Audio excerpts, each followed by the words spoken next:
आज हम लोग री इशू ऑफ फॉरफिटेड शेयर्स की बात करेंगे। री इशू ऑफ फॉरफिटेड शेयर्स का मतलब ये होता है कि जिन शेयर्स को फॉरफिट किया जा चुका है उनको फिर से इशू करना। तो ये परमिसिबल है, कंपनीज एक्ट इसको अलाउ करता है। शेयर्स फॉरफिट किए हुए दोबारा इशू किए जा सकते हैं। तो जिस तरीके से पहली बार शेयर्स इशू किया जाता है उसकी 3 कंडीशन होती है: shares issued at par, shares issued at discount and shares issued at premium. तो ठीक इसी तरीके से जब आप दूसरी बार शेयर इशू करेंगे यानी री इशू करेंगे तो भी आप शेयर्स को पार पर, डिस्काउंट पर और प्रीमियम पर री इशू कर सकते हैं, इसमें कोई प्रॉब्लम नहीं है। तो अब हम लोग ये देखेंगे कि तीनों कंडीशन में री इशू की एंट्री क्या होती है, इसको हम समझ लेते हैं। सिर्फ इशू करने की एंट्री देखेंगे पहले। तो अगर पार पर इशू किया जाएगा, री इशू एट पार, तो इस केस में bank account debit to share capital account,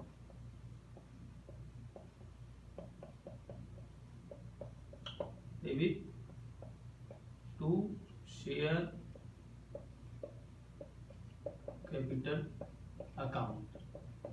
अब यहां पर ये बात बता दें आपको कि जब री इशू किया जाता है तो फिर शेयर्स को एक ही बार में उसका अमाउंट मंगा लिया जाता है।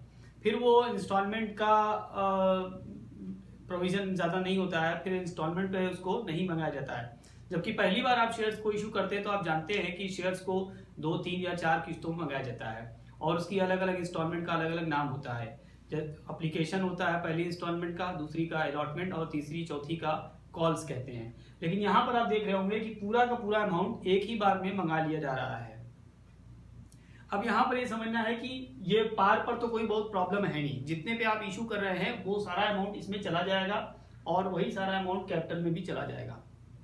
अगर 100 शेयर्स आप इशू कर रहे हैं 10 पर तो 100 इंटू 10 इसमें चला जाएगा और इसी तरीके से 100 इंटू 10 इसमें भी अमाउंट चला जाएगा। तो इसमें कोई बहुत बड़ी प्रॉब्लम नहीं है। अब आइए देखते हैं हम लोग shares issued at discount, reissue at discount. ये इस केस में क्या होता है कि जैसे आप डिस्काउंट पर इशू करने का मतलब दोबारा शेयर्स आप इशू कर रहे होंगे तो जो उसकी फेस वैल्यू है उससे कम पर आप कर रहे होंगे। तो इसकी एंट्री भी मैं आपको बता दूं, bank account debit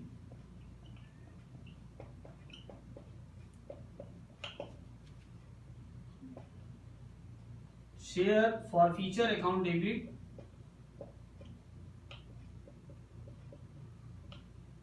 to share capital account.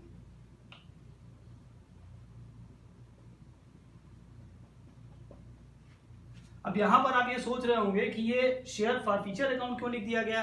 Actually ये डिस्काउंट का अमाउंट है। फॉरफिटेड शेयर्स को जब दूसरी बार आप यानी री इशू करते हैं डिस्काउंट पर तो उसके लिए डिस्काउंट वर्ड इस्तेमाल नहीं होता है बल्कि वो शेयर फॉरफीचर वर्ड इस्तेमाल होता है। वो क्यों होता है? वो इसलिए होता है क्योंकि जब आपने शेयर फॉरफिट किया था पहले तो फॉरफिट करने में आपने उसका कुछ अमाउंट अपने पास रख लिया होगा। क्योंकि फॉरफीचर का मतलब ही होता है कि वो अमाउंट जो शेयर होल्डर ने पे किया था आपने उसको अपने पास रख लिया, जब्त कर लिया, तो वो आपके पास पहले से है, शेयर फॉरफीचर अकाउंट के बैलेंस में पड़ा हुआ होगा। तो जब आप शेयर री इशू करेंगे तो री इशू में अगर आप डिस्काउंट कर रहे होंगे तो वो डिस्काउंट का जो लॉस है वो लॉस उसी शेयर फॉरफीचर अकाउंट के बैलेंस से आप मेकअप करेंगे। तो इसीलिए इस लॉस को यानी इस डिस्काउंट को शेयर फॉरफीचर अकाउंट से मेकअप किया जाता है। तो ये शेयर फॉरफीचर अकाउंट ही यहां पर डेबिट करेंगे, शेयर डिस्काउंट अकाउंट नहीं लिखेंगे। अब आपको यहां पर रोक कर एक बात हम बता दें कि शेयर फॉरफीचर अकाउंट में यानी जो डिस्काउंट का अमाउंट जा रहा है उसकी एक कंडीशन है। री इशू के केस में जो डिस्काउंट का अमाउंट है, क्योंकि अभी मैंने आपको बताया कि ये जो डिस्काउंट का अमाउंट होता है वो शेयर फॉरफीचर वाले बैलेंस से ले लिया जाता है। तो इसलिए ये जो एक्ट अभी मैंने आपको बताया है 2013 कंपनीज एक्ट सेक्शन 53, इसमें कहा गया है कि ये जो डिस्काउंट का अमाउंट है ये अमाउंट उस शेयर फॉरफीचर के अमाउंट से ज्यादा नहीं होना चाहिए, क्योंकि ये जो डिस्काउंट है उसी फॉरफिटेड अमाउंट से ही आप दे सकते हैं। अब आपको हम समझाने के लिए यहाँ बता दें क्या होता है। मान लीजिए आपने 100 शेयर्स को फॉरफिट किया था और इस फॉरफीचर पर ये 100 शेयर्स है जिसको आपने फॉरफिट किया, ठीक है। इस पर आपको 40 मिल गया था, 40 आपने रिसीव कर चुके हैं इसका अमाउंट, ये था रिसीव, और 60 आपका अनपेड, ये आपका अनपेड अमाउंट था। ओके, तो जो रिसीव किया हुआ अमाउंट होता है वही फॉरफीचर या फॉरफिटेड अमाउंट होता है। यानी 100 शेयर्स पर 100, ये जो 100 शेयर्स है और इसकी फेस वैल्यू भी या पार वैल्यू भी 100 ही थी, या 100 रुपीज या $100 जो भी आप कहें, तो 100 ही थी। इस 100 में आप 40 रिसीव कर चुके थे और आपने फॉरफिट कर लिया, तो ये 40 आपके शेयर फॉरफीचर अकाउंट के बैलेंस में पड़ा होगा। तो जब आप दोबारा इसी 100 वाले शेयर को इशू करेंगे डिस्काउंट पर, तो वो डिस्काउंट इस 40 से ज्यादा नहीं होना चाहिए। ठीक है, यानी दूसरी बार जब आप शेयर इशू करेंगे डिस्काउंट पर, तो ये जो बैंक अकाउंट है इसमें 60 कम से कम आना चाहिए और यहाँ 40 आना चाहिए मैक्सिमम। यहाँ पर आप 60 से कम अगर करते हैं, यानी मान लीजिए आप इसको 50 कर दें, तो ये शेयर फॉरफीचर 50 हो जाएगा। ये अलाउड नहीं है। ये अलाउड क्यों नहीं है? क्योंकि अभी मैंने बताया एक्ट में कहा गया है और सेक्शन 53 में कि ये जो डिस्काउंट है, ये डिस्काउंट आपके फॉरफिटेड शेयर्स के अमाउंट से ज्यादा नहीं हो सकता है। तो मैक्सिमम जो हो सकता है वो यहाँ पर 40 ही हो सकता है। ठीक है, ये 40 और ये 60। तो आप 40 से कम भी कर दे सकते हैं डिस्काउंट, आप 10 का डिस्काउंट दें, 20 का दें, 30, 35, 25 कुछ भी दे सकते हैं। 40 या उससे कम, उससे ज्यादा डिस्काउंट नहीं दे सकते हैं। अब री इशू एट प्रीमियम भी देख लेते हैं, उसकी एंट्री करके क्या होती है। प्रीमियम का मतलब कि पेड अप वैल्यू से ज्यादा पर शेयर को इशू किया जा रहा है, तो वो कितने पे भी आप इशू कर सकते हैं। प्रीमियम पे इशू करने की कोई कंडीशन नहीं है, आप जितने भी ज्यादा पर आप इशू कर रहे हैं, प्रीमियम 100 का आप 150 में बेचें, 200 में बेच दें, उसके लिए कोई रूल रेगुलेशन या रिस्ट्रिक्शन नहीं है, कोई प्रोविजन नहीं है, कोई मनाही नहीं है। लेकिन डिस्काउंट पर इशू करने के लिए प्रोविजन था जो मैंने आपको बता दिया। तो देखते हैं एंट्री क्या होती है इसकी। Bank account debit to share capital account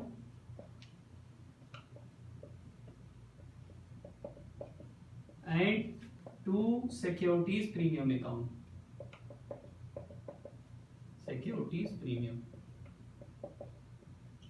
bank में वो अमाउंट जाएगा जो रिसीव किया आपने, टोटल अमाउंट होगा, यानी शेयर कैपिटल का पेड अप अमाउंट और सिक्योरिटीज प्रीमियम, दोनों का सम बैंक में चला जाएगा। मान लीजिए 100 का शेयर है, आपने उसको 150 में इशू किया है, तो 150 चला जाएगा बैंक में। 100 पेड अप है तो इसलिए इसमें चला जाएगा, और सिक्योरिटीज प्रीमियम में 50 चला जाएगा। फॉर एग्जाम्पल मैंने जो आपको बताया वो ऐसे हो जाएगा। तो ये हो गया प्रीमियम का अमाउंट, ये हो गया पेड अप अमाउंट, और ये हो गया टोटल अमाउंट जो आपने रिसीव किया है इशू करने के केस में।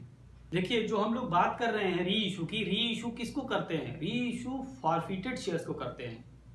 आपके पास फॉरफिटेड शेयर्स का एक अमाउंट होता है पहले से ही, क्योंकि आप फॉरफिट जब करते हैं तो वो शेयर्स का अमाउंट जो आपके पास पहले से ही होता है उसी अमाउंट को फॉरफिट करते हैं, और आप फॉरफीचर की एंट्री में शेयर फॉरफीचर अकाउंट या फॉरफिटेड शेयर अकाउंट को क्रेडिट कर देते हैं। आपके पास फॉरफीचर के बाद शेयर फॉरफीचर अकाउंट का एक बैलेंस होता है, वो क्रेडिट बैलेंस होता है, और इसी फॉरफिटेड शेयर्स को आप री इशू करते हैं। तो री इशू करने के बाद आपका एक काम और होता है, वो ये होता है कि जब आपने री इशू कर दिया तो आप ये देखिए कि वो जो शेयर फॉरफीचर अकाउंट का बैलेंस पड़ा हुआ है उसको फिर आपको कैपिटल रिजर्व में ट्रांसफर करना पड़ता है। तो कैपिटल रिजर्व में ट्रांसफर करने की एक एंट्री करनी पड़ेगी, लेकिन उतने ही शेयर का बैलेंस, शेयर फॉरफीचर अकाउंट का बैलेंस आप कैपिटल रिजर्व में ट्रांसफर करेंगे जितना आपने री इशू किया है। इस बात को समझ लीजिए। मान लीजिए आपने 100 शेयर्स फॉरफिट किए थे, तो आपके पास जो फॉरफीचर का बैलेंस होगा वो 100 शेयर्स का बैलेंस होगा। 100 शेयर्स के फॉरफिटेड अमाउंट आपके पास होंगे। आपने लेकिन री इशू सिर्फ 60 शेयर किया, आपने दोबारा जब इशू किया है तो वो सिर्फ 60 शेयर किया है। ठीक है, तो आप जब कैपिटल रिजर्व में ट्रांसफर करेंगे तो ये 100 शेयर्स का बैलेंस आप 60 शेयर से मेकअप नहीं करेंगे। पहले ये 100 शेयर्स के अमाउंट को आप 60 में कन्वर्ट करेंगे, फिर इस 60 में जो कन्वर्ट करने के बाद आपके पास जो बच जाएगा उसको कैपिटल रिजर्व में ट्रांसफर करेंगे। तो कैपिटल रिजर्व में पहले ट्रांसफर करेंगे, हम एंट्री देख लें, फिर ये थोड़ा सा एक न्यूमेरिकल एस्पेक्ट है जिसको मैं समझा देता हूं। ट्रांसफर टू कैपिटल रिजर्व, क्या चीज transfer to capital reserve? Share forfeiture account का बैलेंस कैपिटल रिजर्व में ट्रांसफर होता है। शेयर फॉरफीचर अकाउंट डेबिट या फॉरफिटेड शेयर्स भी कई जगह पे मिलता है, तो दोनों ही सही है। Share forfeiture account debit to capital reserve.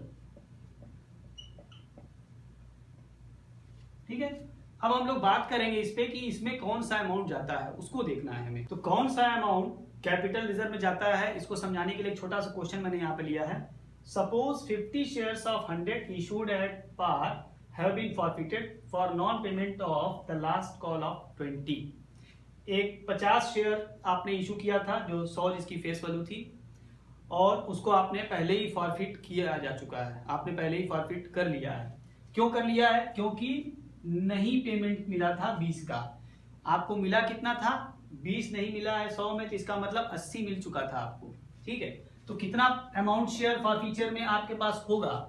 जितना शेयर्स पर आप अमाउंट रिसीव कर चुके हैं होते हैं वही फॉरफीचर में होता है। तो 50 शेयर्स पर आपके पास 50 इंटू 80 ये अमाउंट आपके पास होगा 4000 रुपए आपके पास शेयर फॉरफीचर अकाउंट में है।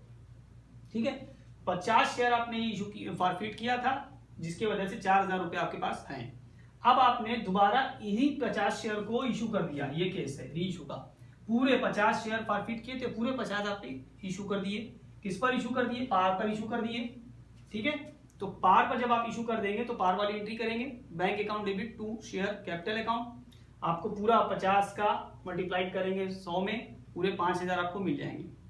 जितने शेयर आपने फॉरफिट किए थे पूरे आपने कर दिए उसमें, तो bank account debit to share capital account, ये री इशू की एंट्री हो गई। Bank account debit to share capital account में कहीं पर भी शेयर फॉरफीचर नहीं आया है क्योंकि डिस्काउंट में आपने इशू ही नहीं किया है।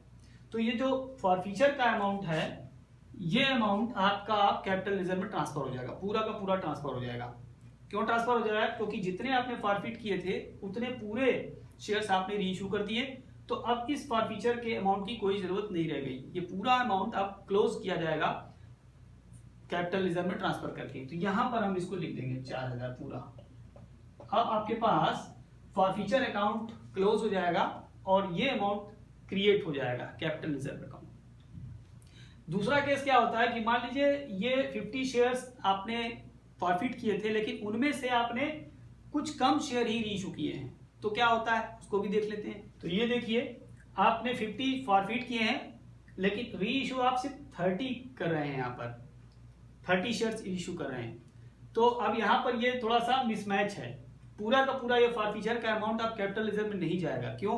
क्योंकि ये फॉरफीचर अमाउंट जो है ये 50 शेयर्स का है। आपने री इशू जितने किए हैं शेयर्स उतने अमाउंट का ही फॉरफिटेड का बैलेंस कैपिटल रिजर्व में जाएगा। तो पहले तो हमें ये जो 50 शेयर्स का है इसको मुझे 30 में कन्वर्ट करना पड़ेगा। तो अगर 50 का इतना है तो 30 का कितना हो जाएगा? 30 इंटू 80 यानी 2400। ये अमाउंट आपका 2400 ये जो है शेयर फॉरफीचर का अमाउंट हुआ सिर्फ उतने शेयर्स के लिए जितना आप रीइशू कर रहे हैं।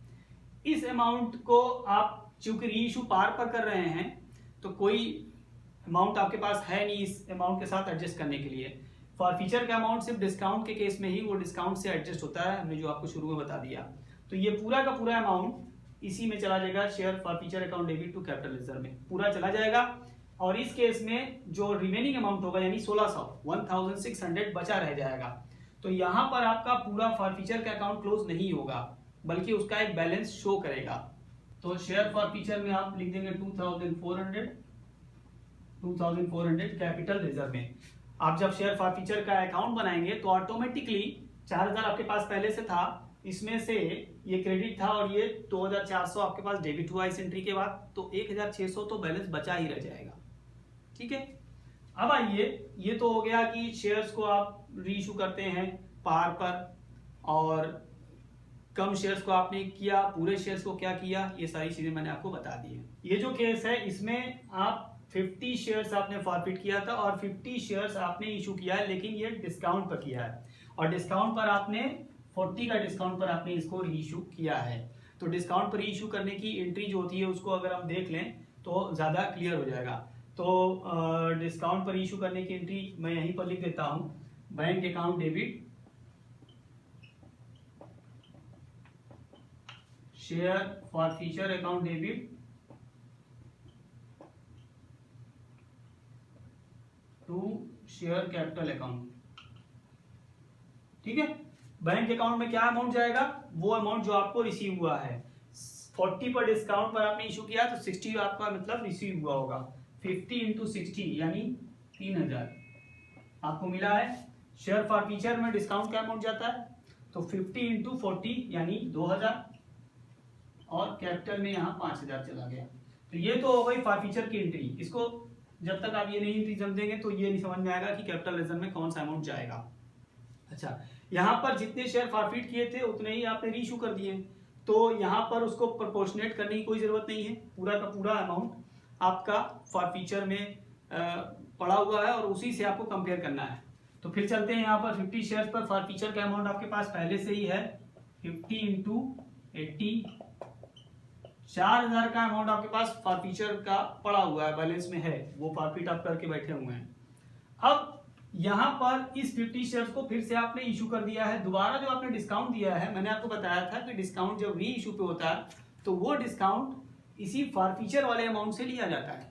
ठीक, तो जब आपने 50 को दोबारा डिस्काउंट पे किया तो डिस्काउंट का अमाउंट 50 इंटू 40 यानी 2000।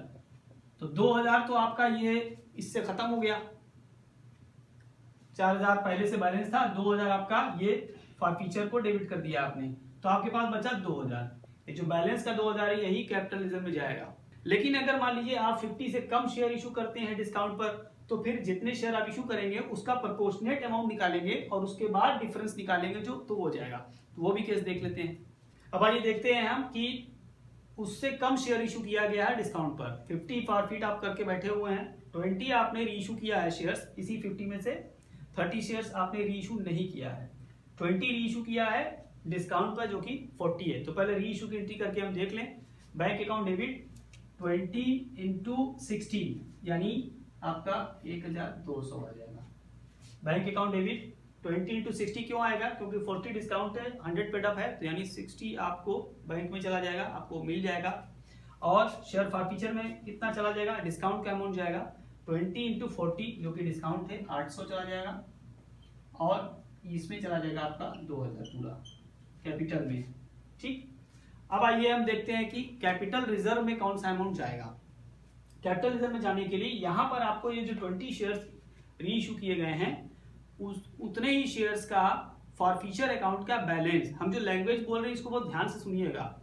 जितने शेयर्स री इशू किए जाते हैं उतने शेयर्स के फॉरफिटेड अकाउंट का बैलेंस कैपिटल रिजर्व में जाता है। तो पहले उतने शेयर्स का फॉरफिटेड अमाउंट हम निकाल लें, क्योंकि ये जो फॉरफिटेड अमाउंट हमारे पास है ये 50 शेयर्स का है, तो 20 शेयर्स का फॉरफिटेड अमाउंट निकालना पड़ेगा पहले। ठीक, तो 20 शेयर्स का अमाउंट कैसे हो जाएगा, 20 इंटू 80 यानी 1600, ये हो गया आपका 20 शेयर्स का अमाउंट। अब आपको ये देखना पड़ेगा कि ये जो 20 शेयर्स का फॉरफिचर अमाउंट है क्रेडिट में, डेबिट से आपने उसको मेकअप किया तो उसके बाद कितना बचा। तो डेबिट में आप देखेंगे कि शेयर फॉरफिचर अकाउंट डेबिट आपने 800 किया है, तो ये माइनस हो जाएगा, इसके साथ एडजस्ट हो गया ये। अब बचा कितना, जितना बचा अमाउंट वो अमाउंट ही कैपिटल रिजर्व में जाता है। यहां पर आप कैपिटल रिजर्व में 800 ट्रांसफर कर देंगे। ठीक है, इसीलिए मैं बार बार कह रहा हूं कि जितने शेयर्स इशू किए जाते हैं या री इशू से मतलब है उसके फॉरफिटेड शेयर्स के अमाउंट का बैलेंस, तो पहले उतने शेयर्स का फॉरफिचर अमाउंट ये आया।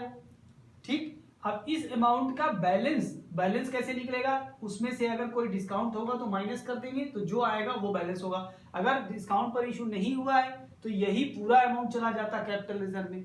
यहां पर डिस्काउंट पे इशू किया था तो वो डेबिट हुआ, इसलिए ये 800 माइनस हो गया। प्रीमियम के केस में भी आपको इसी तरीके से देखना होता है। प्रीमियम पे आपने शेयर्स अगर इशू कर दिया है तो वहां पर चूंकि एडजस्टमेंट करने की कोई जरूरत ही नहीं रहेगी।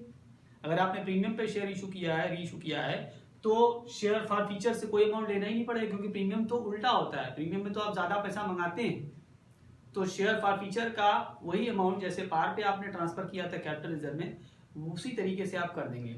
सिर्फ ध्यान आपको ज़्यादा ध्यान उसमें रखना है जो वो है शेयर्स का जब री इशू हो और वो डिस्काउंट पर हो।